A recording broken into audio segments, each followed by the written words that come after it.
আমি সবাইকে নিয়ে, ওই সমাজের মুরব্বীদেরকে নিয়ে, জেনারেশনকে নিয়ে সামাজিক কমিটি করেছি।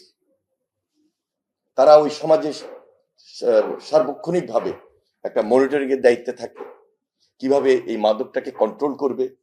ওই যে ধারাবাহিক ভাবে যে ট্রেনটা সৃষ্টি হয়েছে দীর্ঘদিন অবহেলার কারণে, অযত্নের কারণে, সিদ্ধান্তহীনতার কারণে এবং কিছু কিছু লোকের, প্রভাবশালী ব্যক্তির সুবিধার কারণে, এটা থেকে আমাকে যদি বের হতে হয়, ওই সামাজিক আন্দোলনটা হলো সবচেয়ে কঠিন, গুরুত্বপূর্ণ। এবং সেখানে যারা রাজনৈতিকভাবে সচেতন, তারা যত বেশি এঙ্গেজ হবে, তত বেশি ওই সমাজ থেকে মাদক মুক্ত হবে। এটার জন্য আওয়াজটা জরুরি এবং এটার জন্য আমাদের প্রশাসনিক উদ্যোগ, নিজের এলাকা নির্বাচনী যিনি প্রতিনিধি, সবাইকে নিয়ে তিনি যখন এই কাজগুলা করবেন, একটা মাদক মুক্ত সমাজ আমাদের দেশে খুব জরুরি হয়ে দাঁড়িয়েছে।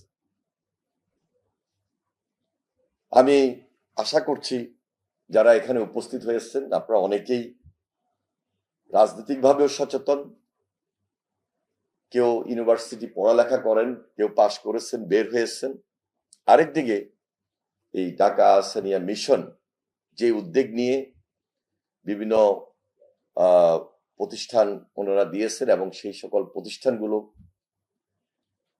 এত বন্ধন তৈরি করেছে সমাজের সাথে, আমি নিজে একটু অবাক হয়ে গিয়েছি কিভাবে এর খরচ বা আর্থিক দিকগুলো ওনারা দেখেন।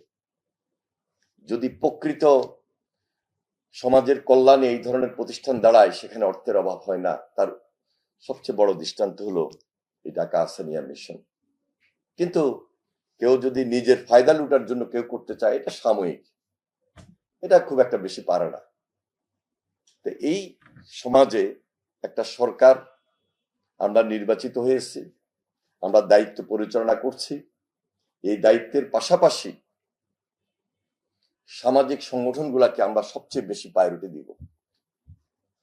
আমাদের মাননীয় প্রধানমন্ত্রী, আপনারা অনেকেই বলেছেন, তিনি প্রত্যেকটা বিষয়কে, প্রত্যেকটা ডিপার্টমেন্টকে অ্যাড্রেস ইতিমধ্যে করে ফেলেছেন। তো আমরা অনেক সময় নিজেরাও ওনাকে হয়তো বলার চেষ্টা করি যে আপনি যেভাবে সময় দিচ্ছেন, আপনার কারণে তো আমাদেরকে আরো বেশি সময় দিতে হচ্ছে। একদম দিনে 24 ঘন্টার মধ্যে প্রায় 16 ঘন্টা, 17 ঘন্টা, 18 ঘন্টা তিনি সার্বক্ষণিক এই টেবিল ওয়ার্ক বলেন বা ফিল্ড ওয়ার্ক বলেন, এর মধ্যেই থাকেন। আমরা যে কাজগুলা শুরু করেছি সেগুলা খুব বেশি প্রয়োজন ছিল এবং জুলাইয়ের পর এই কাজগুলাকে আমরা যত বেশি ত্বরান্বিত করতে পারবো, তত বেশি আমরা জাতিকে, দেশকে দিতে পারবো। মাত্র 3 মাস হয়েছে, এখানে সবার সহযোগিতা লাগবে। আমি একটা দল করে বিদায়, দলের নেতৃত্ব আছি, শুধু আমি বলবো আরেকজন শুনবে, ওই দিন শেষ। যিনি রাজনৈতিকভাবে সচেতন, তিনি যদি কোনো দলের নেতা নাও হন, তারও বলার সুযোগ থাকবে এবং সেই বলাটাকে আমাদের ধারণ করতে হবে, আমাদের কালেক্ট করতে হবে এবং সেটা তিনি করার চেষ্টা করছেন।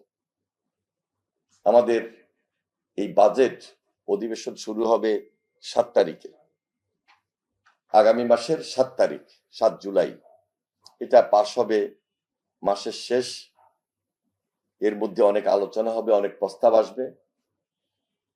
এখন থেকেই প্রাক বাজেট আলোচনা সব জায়গায় শুরু হয়েছে। যাদের এই দায়িত্বটা সবচেয়ে বেশি, তারা হলো অর্থ মন্ত্রণালয় এবং পরিকল্পনা মন্ত্রণালয়।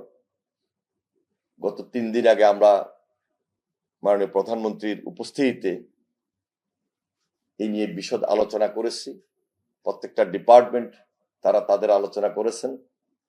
এখন ফিল্ড পর্যায়ের আলোচনা শুরু হয়েছে এবং আজকে যে আলোচনাটা, এই আলোচনাও ফিল্ডের আলোচনা। এটাকে অফিসিয়ালি কিভাবে এক্সিকিউশনে নিয়ে যাওয়া যায়, সেই দিকে আমরা যদি এখন থেকে নজর দিই, তাহলে যেটা শ্রীলঙ্কায় হয়েছে, বাংলাদেশে বা পার্শ্ববর্তী দেশ মায়ানমার, বার্মায় সিগারেট দাম যত কম, শ্রীলঙ্কা হলো সবচেয়ে বেশি। আরেকদিকে ফিলিপাইনের যে